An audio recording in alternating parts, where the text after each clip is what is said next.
ایک دلچسپ واقعہ سنیے۔ ایک گاؤں کے کچھ لوگ شیطان کے ورگلانے سے ایک درخت کی پوجا کرنے لگے۔ اس گاؤں میں ایک بہت بڑے عابد رہتے تھے، یعنی عبادت گزار رہتے تھے۔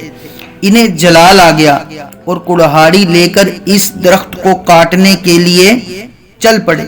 راستے میں شیطان ان سے لڑنے لگا کہ میں ہرگز اس درخت کو کاٹنے نہیں دوں گا۔ عابد صاحب اور شیطان میں کشتی ہونے لگی اور عابد صاحب نے کئی مرتبہ شیطان کو پچھاڑا۔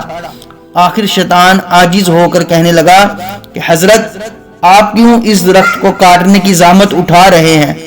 آپ اپنے عبادت خانے میں تشریف لے جائیے، میں روزانہ آپ کے مصلے کے نیچے ایک اشرفی رکھ دیا کروں گا۔ آپ اس سے اپنی سحری اور افطاری کا انتظام بھی کیجیے اور خیرات بھی کرتے رہیے اور سکون قلب کے ساتھ خدا کی عبادت بھی کرتے رہیے۔ عابد صاحب ایک اشرفی کا نام سن کر لالچ کے پھندے میں گرفتار ہو گئے اور واپس چلے آئے۔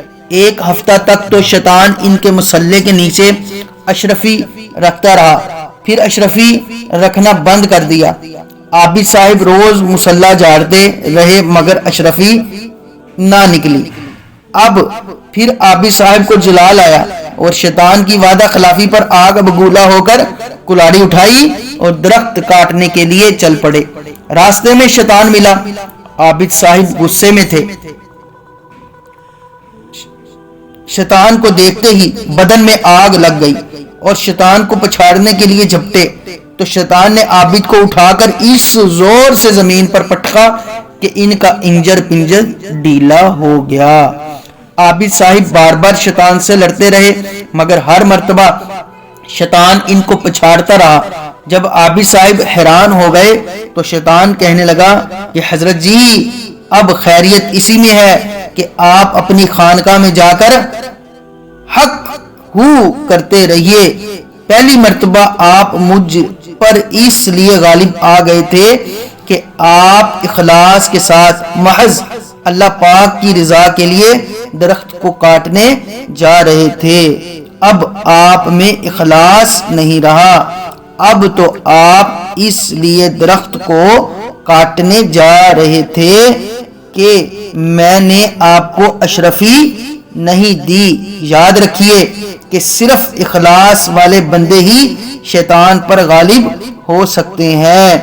اب آپ میں اخلاص نہیں رہا تو آپ ہرگز شیطان پر غالب نہیں ہو سکتے۔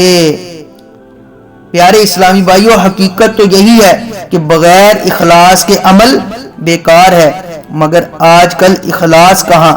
جس کو دیکھیے نام و نبوت اور شہرت کا بھوکا ہے۔